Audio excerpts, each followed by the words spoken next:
I'm his wife. Yes, and I was Mother-in-law.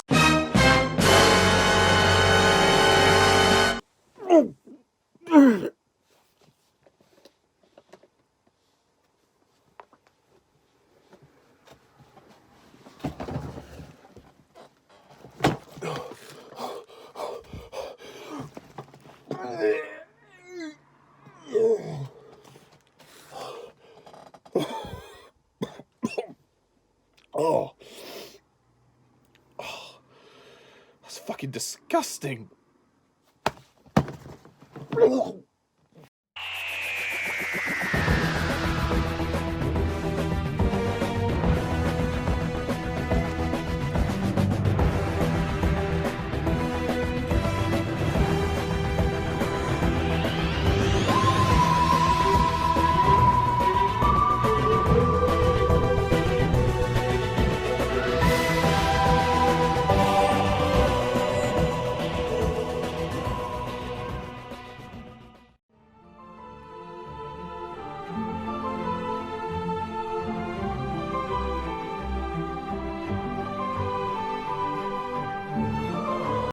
Hello, Whovians, and welcome to my latest Doctor Who review, where I review the finale of Doctor Who Series 6.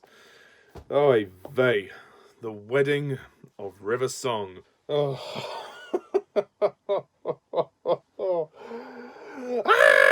Okay. The wedding of River Song, the 11th and final story of Series 6. Although it's the 13th episode, it's the last story, if you can call it a story. Anyway, let's get this over with. I don't want to spend any more time on this than I have to. Okay, so the plot of The Wedding of River Song, and please take the word plot very lightly. Something is wrong. Yes, something is very wrong. In the fullest sense of the word, at first glance, the world seems fine, but upon closer inspection, dinosaurs, Romans, and other things throughout time have appeared. Oddly, nobody seems to be bothered by it, like it was part of everyday life. Another oddity has occurred. Despite the sun rising and setting like normal, the time has always been the same. Only the Doctor has the answer. And boy, oh boy, it's gonna be a whopper. Well, that's an understatement. For fuck's sake. The Wedding of River Song. This is a terrible, crap Doctor Who finale. I'm sorry, I really do not like this story. I thought that this story is a fucking mess. I hate The Wedding of River Song. I think it's a terrible way to end this disappointing series. Okay, I will admit, the story isn't all bad. There are a couple of things that I can praise about it, but it's the script. The script is a fucking mess. It's all over the place. It's so convoluted and confusing in places that, you know, I just gave up trying to understand it after a while. It starts out quite well, I'll give it that, with the Doctor talking to Churchill and recounting, you know, the events of what led them for time to be so fucked up. And we discover that the event of the Doctor's demise on Lake Silencio, which we saw at the beginning of the series, has now been rewritten. And because it's a fixed point in time, that's why everything's become so distorted. And River chose not to kill the Doctor at that point, which doesn't make sense because I was under the impression that they established that once she was in the astronaut suit, she had no control over what was going on. 1 minute she says she can't stop it, and then it's like, hello, sweetie, I've disabled my weapon. What? Like, Moffat, choose one or the other. Why? What? That doesn't make any sense. It's so confusing. I don't understand why they did that. And once again, the Doctor's going around moping around about how he's going to die, and he's going to find, you know, he's going on this endless trail of people to find out the answers, and he comes across Dorium, who we saw in A Good Man Goes to War, who was the big blue guy who got beheaded, and his head is now in a box, and somehow he's still alive. I don't know how. He talks to the Doctor about the events of his demise, and the Doctor wants to know why he has to die, and Dorium says to him, because the Silence and Madame Kavarin and all that lot, they've seen your future, and they don't like it, and they want you to go. I mean, it's not really much of a explanation, but I suppose it will have to do, won't it? And for the first half of the story, I was kind of okay with it. I was like, until the point where the Doctor and River were talking on Lake Silencio, I thought, I'm following it. I'm kind of seeing where it's going. But then the story just becomes a fucking mess after that point. It just descends into complete... It becomes a disaster, basically. So once we get reintroduced to Amy, somehow she doesn't know who Rory is, and then she does know who he is. One minute she has a drawing of Rory who doesn't look anything like Arthur Darvill, and then later on she says to Rory, "Oh, we married and had a kid, and that's her." So what? Does she remember or doesn't she? This is really confusing. Rory doesn't seem to know what's going on at all. Much like the reverse of the Series 5 finale, which is where, Amy didn't remember Rory. In this time, it's Rory who doesn't remember Amy. But it's so fucking confusing. I don't know, what the characters remember or what they don't, because the timeline is so fucked by this point. And then we get this scene with Madame Kavarian, who's tied to a chair. And at the end of that scene, Amy says, "You took my baby away from me." And then she puts eye patch back on, and the eye patches apparently can electrocute people now, which is weird. It's really weird because why is Amy wearing an eye patch and working for these people if she still hates Madame Kavarian, and if she still remembers her taking Melody or River? What the fuck is going on? I have no idea what this story is even about. It's like basically time is collapsing again. It's the same kind of narrative as the Pandorica opens in the Big Bang. At least that was done more coherently. This story is the very definition of incoherent. I can't understand a fucking thing that goes on in this story. It is so convoluted and confusing. What even happens in this story? And somehow Amy remembers the Doctor as well. And for some reason, the Doctor decides to marry River. For no reason. It doesn't even... it's nothing that would fix time. I don't know how them getting married saves time. It's just so fucking confusing. I'm assuming that Madame Kavarian dies because we don't see her after Amy puts the eye patch on and she gets electrocuted, and they have this action sequence where they have to fight the Silence. I mean, the Silence are okay in this story. They don't do all that much, but at least they're there. But in the end, it turns out that the Doctor managed to evade his death because of the Tesselector. Just well done. What a fucking cop-out. I can see what they were trying to do. It was trying to be this clever twist, but to be honest, Stephen Moffat proves with this story that he cannot write, and he cannot stitch a series arc together. It's so confusing. The Doctor made a deal with the people who ran the Tesselector to ask for them to, pose as him so they could kill the Tesselector Doctor, and somehow that fixes time. Somehow that just mends everything, and yeah, it just seems very anticlimactic, to be honest. Very anticlimactic. Okay, I could see they were trying to tie it up in terms of the Doctor giving the letters and inviting people to watch his death because he didn't want to die alone, and he was trying to come to terms with it, and then he found a way to save himself. And, there are good ideas in the story, but it's the storytelling. It's awful. I mean, the visuals of the story are quite good. I'll give it that. I mean, the CG is quite good. We've got, these cars that are being held up by air balloons and trains that go to pyramids. The visuals are kind of weird and quirky, and there's even pterodactyls in the park, No, it's a very visually interesting story, but the story itself, it's a fucking mess. It's not quite as bad or nuts as Let's Kill Hitler. I'll give it that, but I cannot understand half of what goes on in this story. The first half is okay, but then once we get to that scene in Lake Silencio, it falls apart. It just really falls apart. I agree with my friend Jack the Film Fanatic. This story should have been 2 parts, because then it would have allowed the series to... Sorry, it would have allowed this finale to feel more epic, and it would have allowed the story to tie itself up a lot easier than it... Because this is only 1 part. If it was 2 parts, it would have flowed much better. The cast are very good. Matt Smith as the Doctor does a very good job. He definitely tries his best. I mean, his hair looks really weird in this one. It looks sort of greasy and long, and he has a beard for half the story. And for some reason, he's dressed as like he's almost dressed like a Roman. I don't know why, and that's never explained. He's talking to Churchill for half the story as well. I mean, Matt Smith gives quite an emotional performance. So I'll give him that, and he does a good job. There is a nice moment as well, I have to say, where the Doctor gets a phone call from a hospital, and they say that Brigadier Lethbridge Stewart has passed away, which is a really sad moment, and that's probably the best scene in the story, which is sad to say, but yeah, it was a nice moment to kind of pay homage to Nicholas Courtney, which I did appreciate. So I can't say the story's a complete fail, because I did like that bit. And Dorium's inclusion in the story was good. I mean, he provides a lot of the comedy. Him being stuck inside the box as a head, that was good. But yeah, I really don't like this story. Karen Gillan and Arthur Darvill as Amy and Rory, they don't really get a lot to do, but they're in it. I mean, they're fine for what they have, but honestly, I think this should have been the last story for them.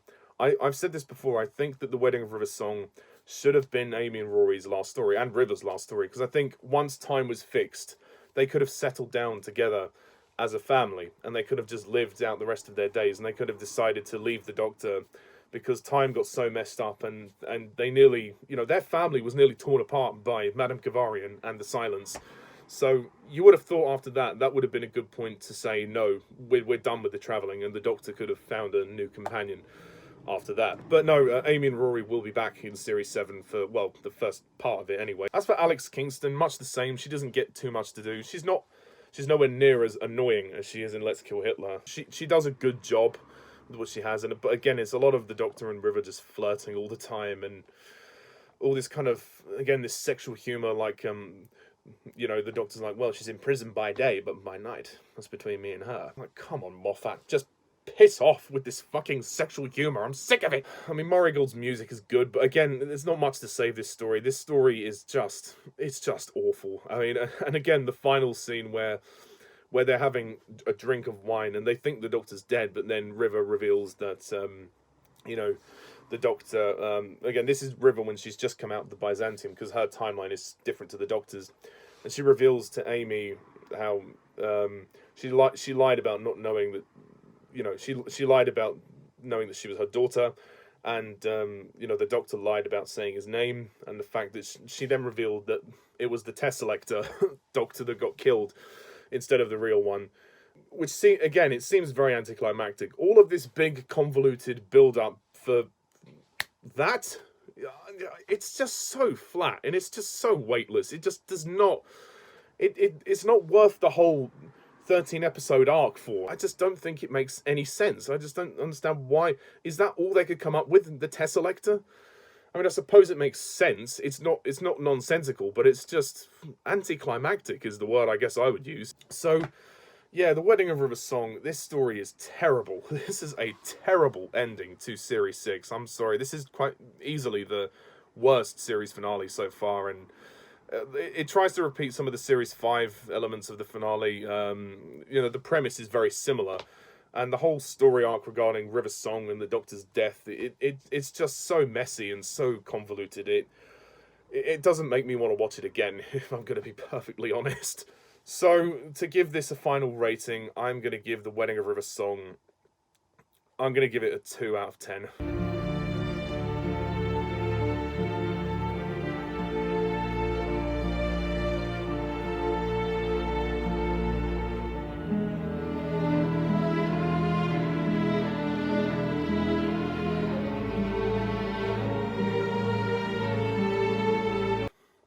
Yeah.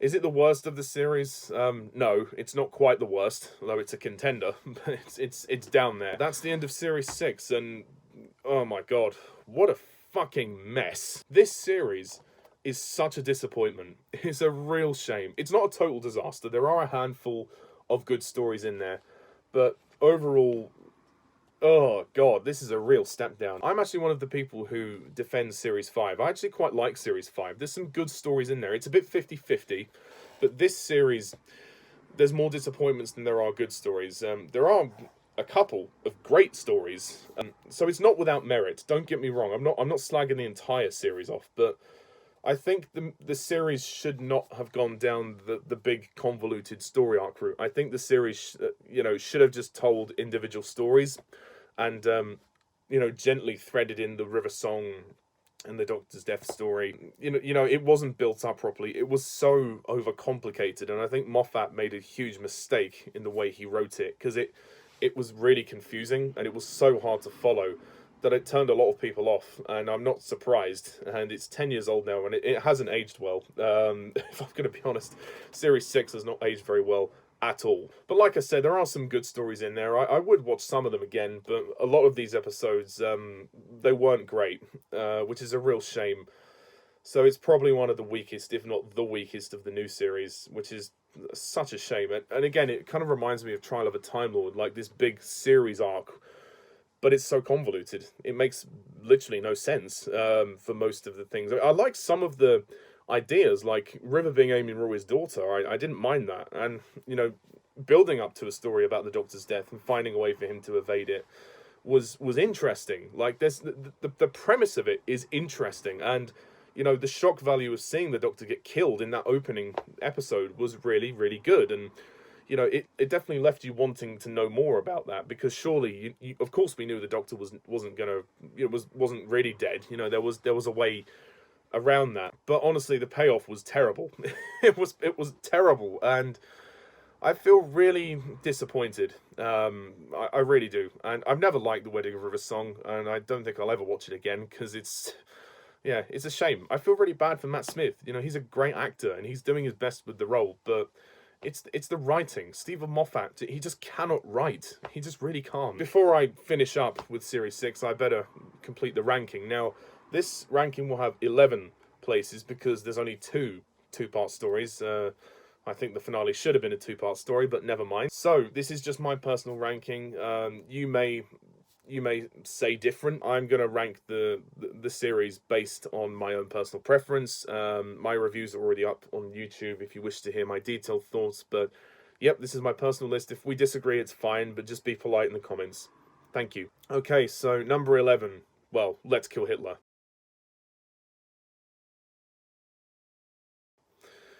Yeah, Let's Kill Hitler was obviously going to be...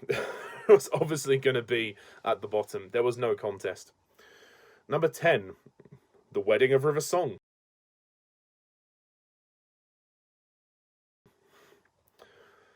Number 9, Closing Time.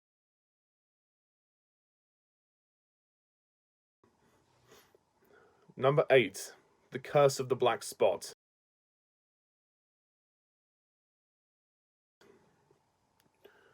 Number 7, The Rebel Flesh and the Almost People.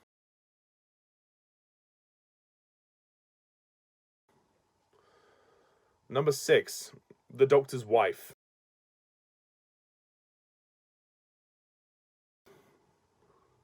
Number 5, The Impossible Astronaut and Day of the Moon.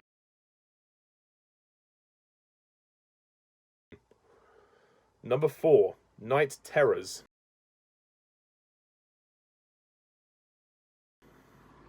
Number 3, A Good Man Goes to War. Number 2, The Girl Who Waited.